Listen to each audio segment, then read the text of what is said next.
As the temperatures are heating up around the country, so isn't the NBA playoffs. The NBA playoffs kicked off 12 days ago, and we have already witnessed tons of high drama and entertainment. While some teams have advanced to the first round, others still await their fate. Thus far, the Cleveland Cavaliers, Golden State Warriors, Houston Rockets, and Washington Wizards have all moved on to the semifinals of their respective conferences. 3 of those series completed a 4-game sweep on their opponent, with the Rockets being the lone team not to do so, defeating the Dallas Mavericks in just 5 games. Despite completing a sweep in their first-round series, BleacherReport.com writer Rick Bucher believes the Warriors still have lots to prove. Bucher explains that they will be considered a disappointment if they don't meet the expectations set by being the league's best regular season team by a long shot. Chances are good that they will take home multiple individual league awards as well, which is only going to further raise expectations. This year's NBA playoffs was much anticipated as there are a handful of intriguing storylines. The Boston Celtics and Brooklyn Nets both qualified for the Eastern Conference playoffs despite having losing records. On the flip side, the Oklahoma City Thunder failed to make the playoffs, making them the only team to miss the playoffs with a winning record. In further headlines, this year's playoffs featured 4 teams that failed to make the playoffs last season: Boston, Cleveland, Milwaukee, and New Orleans. Also, 6 of the 16 playoff teams have never won the NBA championship, those being Brooklyn, Cleveland, the Clippers, Memphis, New Orleans, and Toronto. Tonight, the Chicago Bulls and San Antonio Spurs seek to advance to the conference semifinals. The Bulls, leading the series 3-2, will travel to Milwaukee to take on the Bucks in the Eastern Conference quarterfinals. As for the Spurs, they will strive to close out the series when they host the Clippers in Game 6 of the Western Conference quarterfinals. Both games can be seen on TNT.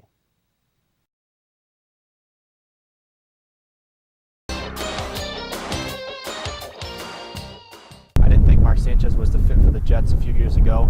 I thought that he just lacked the big play throwing ability. Geno Smith has all those tools you want. He's had one of the best combines for a quarterback this offseason, and I think his deep ball throws have vastly improved over the season, so I agree with both of your picks there. Let's move on to what we thought were your guys' steals of the draft. We'll start with you, Zach.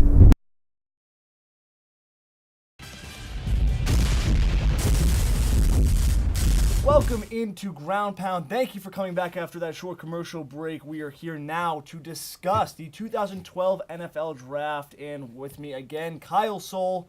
What an analyst. Why don't we jump right into things and talk about the draft? It was an interesting one.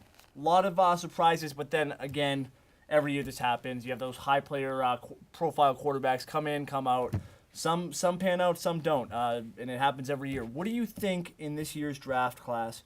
Who was the best choice to come out of that round, first round? First of all, like you said, a lot of trades, 12 in the first round, so clearly this made a big impact on value at each pick. But for me, when you talk about Jacksonville, Tampa Bay swapping 5 and 7 for Tampa Bay, they ideally were going to pick Morris Claiborne, but Dallas made a very surprising move, which they never do, is trade up and pick him, so they dealt with Mark Barron. But I think it works out for the best of them.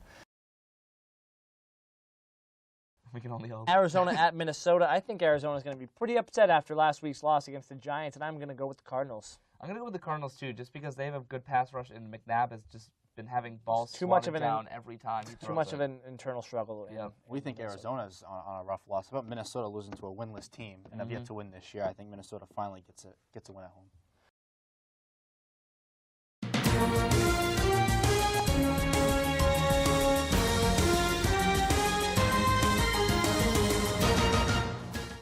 Good afternoon and welcome to the Raven's Eye. I am your host, Kyle Soule, and with me today, very special guest, Matt Janik, who's Assistant Director of Athletic Communications. Pleasure for you to be here. So let's start off, with basic stuff here. What is your primary role as Assistant Director?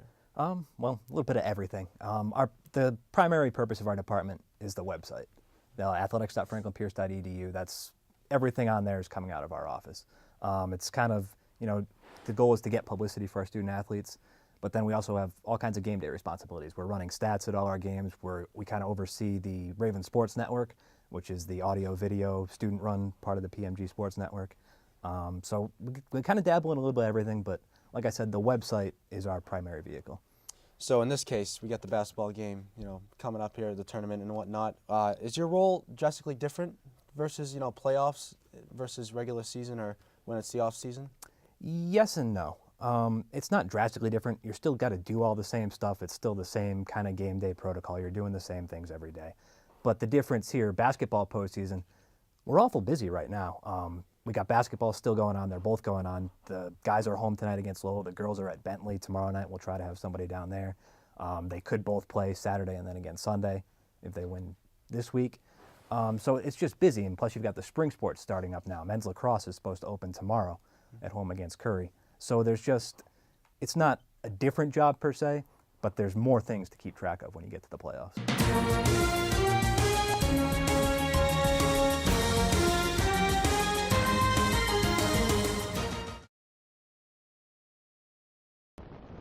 It hasn't gone unnoticed that this winter has hit the Northeast.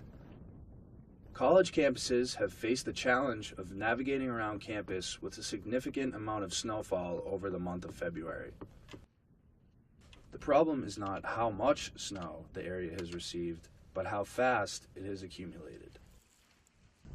Let's take a look at Franklin Pierce University, located in Rindge, New Hampshire, to see how the facilities and students have handled the snow there. Yeah, the snowfall we've had this winter in the last 6 weeks has probably been over 80 inches. This year's been worse only because of the 6 weeks period that we've had all the snow. Up until the middle of January and all of December, it was relatively warm. December was kind of wet and rainy. This year, we've had a lot of snow in a 6-week period, and that has presented the challenge. Usually, again, it's over a longer duration. When classes aren't being canceled, students have to find a way to tread around the snow. When I was a kid, I used to love the snow, but I mean, now it just seems to be a real inconvenience. I mean, it's nice getting these snow days off from school and these delays. But then I guess it's also bad because you can never really get in a rhythm with your class schedule and your homework and all your other assignments that follow with that. It's been hard to get to class because of the pathways and everything. Maintenance is doing a great job, but it's still pretty slick getting up these paths. It's a lot of overtime and a lot of labor that's involved for both my full-time staff. We have a lot of student shovelers that have helped out this year, which has made it a little bit easier. But we have enough equipment. And we have enough labor, both full-time and student labor, but it's just it's very stressful.